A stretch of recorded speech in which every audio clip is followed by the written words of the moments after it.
We always well-groomed Matt Groom from Groom Lake. Well-groomed. Wow, great audience here tonight. Great audience. Man, I love your hair. You've got like the whole Princess Leia thing going on. See, we had an office party at the company I worked for just the other day, and everybody's all nicely dressed up, and I was telling her, wow, your hair looks great, you look just like Princess Leia, and she did not take that as a compliment. That did not go well. So, wow, great audience. Well, I've been doing stand-up comedy for a while, and I've learned something really remarkable about myself in doing stand-up comedy. It turns out I'm old. I had no idea I was old, because my identity, my self-concept, stopped aging at about 29, so in my head I'm still 29, but I get up here, man, I'm 47. I'm twice the age of people here. People half my age come in here, buy alcohol, get up, tell jokes about Bart and Facebook and things I just vaguely understand, and it's funny. I just, I've just gotten to feel so old, and it's just, it's tough. It's, I think about it. In the year 1900, life expectancy was 40. Okay, so I am so on borrowed time, and if I were living in ancient times, I'd be like the tribal elder, at age 47, and honestly, I would be the shittiest tribal elder ever.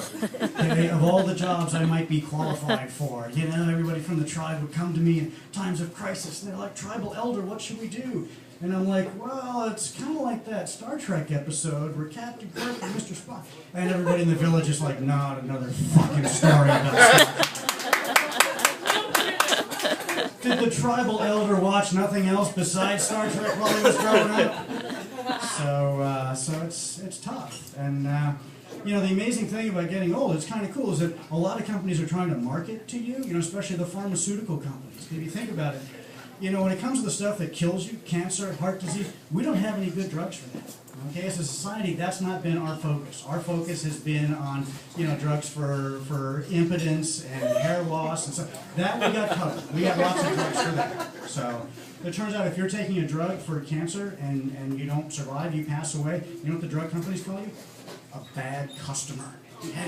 Because you stopped paying, and that's what it comes down to for them. So we got lots of drugs for that to help you deal with getting old, because getting old is tough. And so it's funny when I spend a lot of time in comedy clubs, and so many people are so much younger than me. I kind of feel like I'm the ghost of Christmas future. I'm like, I'm the future that awaits you, young people.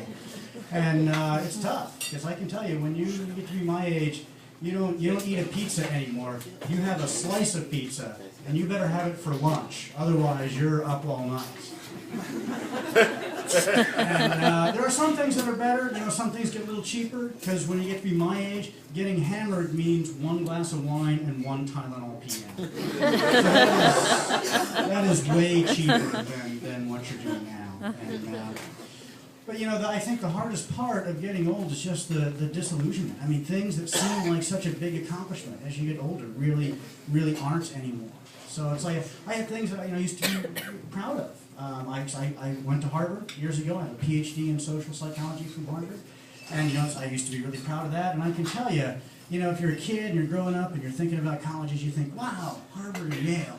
Well, if somebody's been to Harvard, I can tell you, you think, wow, Yale. It's not that great. And even then, as you think about your own accomplishments, they don't seem that great anymore. I was real proud when I got my PhD from Harvard, and I was so excited. I was only 25. I was like, wow, I'm really on top of the world. Well, it turns out, while I was at Harvard in the early 90s, there was another guy who was at Harvard. I was in psychology. He was in the law school. So he was a law student, skinny kid, big ears, made a lot of speeches, did coke once in a while. I don't know if you recognize this person. Barack Obama. I was at Harvard at the same time as Barack Obama. He and I had all of the same opportunities.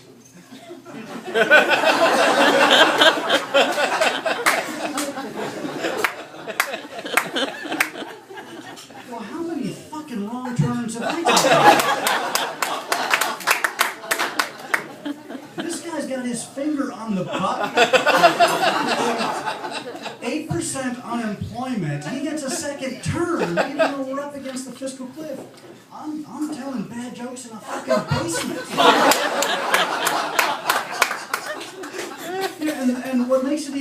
worse, here's the inside scoop on Obama from somebody who went to college with him. Not a lot of people know this. He's black. So it's not even like, I had the same opportunities. He had all this prejudice and discrimination he had to fight through. Man, in the game of life, this guy is kicking my ass. Close. This is how you think when you get to be middle-aged. And I tell you, it's tough. So, I'm sure there are some good things about getting to middle age.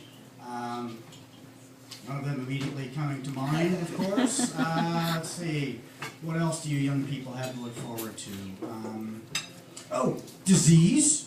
Lots of disease coming your way, young people. I tell you, once you get past 40, see, before 40, you can abuse your body any way you want to, and your body will put up with it. When you get to be 40, you have all kinds of diseases and stuff like that.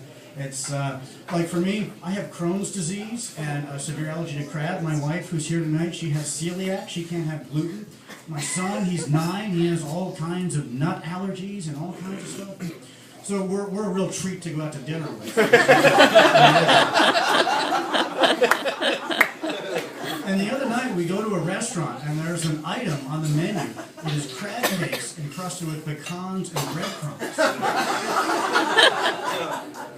I mean, how fragile are we? One appetizer can kill my entire family. Hey, did you hear about what wiped out 2 generations of the Krause family? Was it the Holocaust? No, it was a crab cake. I'm Steve Krause. Thank you very much.